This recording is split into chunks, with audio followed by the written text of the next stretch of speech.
Hello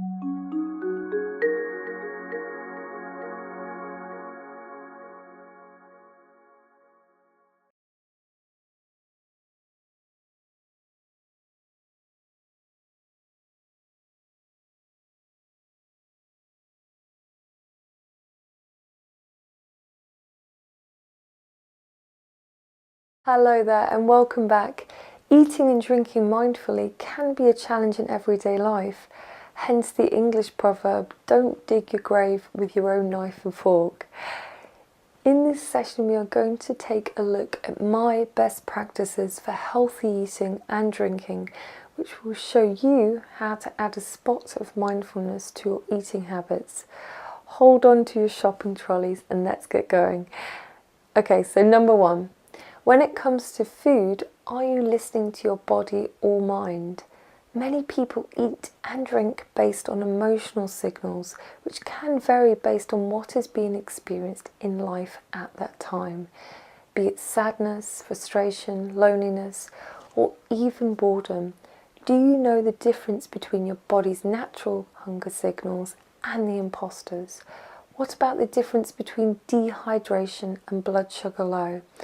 Many scientists now agree that constant snacking and drinking is the equivalent to keeping our bodies at a constant state of high alert, a kind of stress. Your body needs time to relax even when you are not sleeping. In fact, when your stomach area starts rumbling, this does not actually mean you need to eat. It is a sign your body has started its self-cleaning routine. This is necessary to ensure it continues to function correctly. You know what will happen to your car or even your bike if you don't service them. They break. Don't let this happen to your body. You may have heard many people say that they have gone beyond hunger. In many cases, that is because what they felt was not in fact hunger. It was an association with something quite different. Right, so second up, we have the thing your friends always told you not to do, shopping when you are hungry.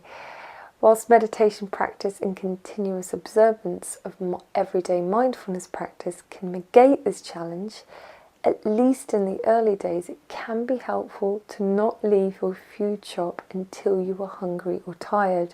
This can lead you to default to habitual past behaviour, which is quite normal, so don't be too hard on yourself, as the mind naturally follows the path of least resistance, especially at times of hunger or tiredness. Would you cook a new recipe with an hour prep time if you were starving? Perhaps not. There will always be times when you are dealt an unexpected card or two in life, meaning you find yourself shopping whilst hungry with limited time. In such times, it is handy to have a few go-to simple healthy recipes memorized or written in a diary. If you have a smartphone, this is another option for storing those recipes too, but make sure you don't get distracted when you use this as your recipe book. Okay, so number 3, understand the provenance of your food. Unless you are a hunter-gatherer or subsistent farmer, we've all become ever more disconnected from our food in recent years. Many of us don't even consider where a meal comes from beyond the supermarket packaging. This is a loss because eating offers an incredible opportunity to connect us more deeply to the natural world, the elements, and to each other.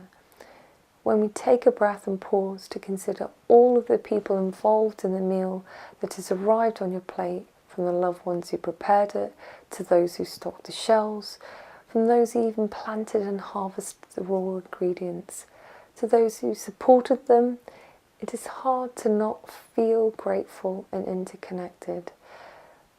Be mindful of the water, soil, and other elements that were part of its creation as you sit down to eat whatever you're enjoying. It's not always easy, but give it a go. You can reflect on the cultural traditions that brought you to this food, perhaps. The recipes generally she shared from friends or bought from a distant place and time to be handed down through the family. Try any of these. Just a little more mindfulness like this may begin to make wiser choices about sustainability and health in our food, not just for us, but for the whole planet. The fourth point I have for you relates to the eating environment.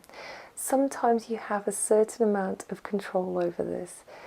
If you own your own home, it might be simple to create a peaceful place to have your breakfast and evening meal. If you own your own business, you might even be able to set up a lovely space to eat your lunch. This can make things a whole lot easier. However, with a bit of thought, even if you're living in a shared house and your place of work has absolutely no kitchen, it is possible to create a better environment. Take a packed lunch to your work, for instance, and walk out on your break to the nearest park and watch the trees blow in the breeze. Listen to the birds.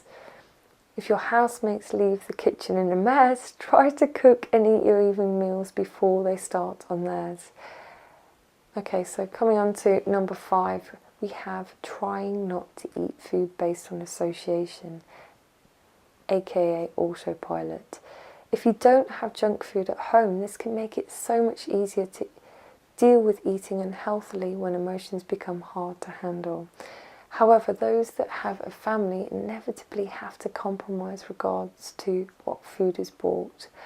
Furthermore, when you are away from home, either at work or doing other things, there will always be some type of unhealthy comfort food trying to lure you in with its empty promises of flavour and satisfaction. Ideally, we should try not to see what we are eating as a diet. Rather, we are diversifying and breaking away from habits. We owe it to ourselves to find foods that are both comforting and nutritious to eat. How we feel about what can be conditioning over time, particularly childhood experiences. As with all things in mindfulness, try not to hold on to these things. As we practice eating a healthier and greater variety of foods, we are less inclined to binge on what we believe to offer us comfort in the past. Okay, so the final point I would like to discuss is eating slower and with less distraction. We tend to eat on the go more and more these days. This can disconnect us from what we are eating and mean we gulp it down too fast and perhaps in too larger quantities.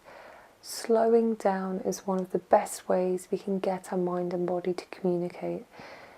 This helps us to form an understanding of what we actually need. The body sends a signal that it is full about 20 minutes after the event to the brain, which is why we can often overeat and ignore the body's natural signals. If we slow down, you can give your body a chance to reconnect with your brain. My next point is to sit down at the table to eat. It's not always easy, but try to do this at least 2 or 3 times a week and build up from there.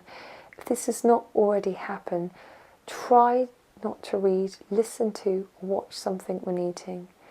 When we are distracted, it becomes harder to listen to our body signals. With your next meal, try single tasking. Just eat with no screens or distractions. Become aware of the textures and flavours as you chew. That's all for this session. Try to use some of these tips the next time you go shopping, prepare food or eat. See you soon.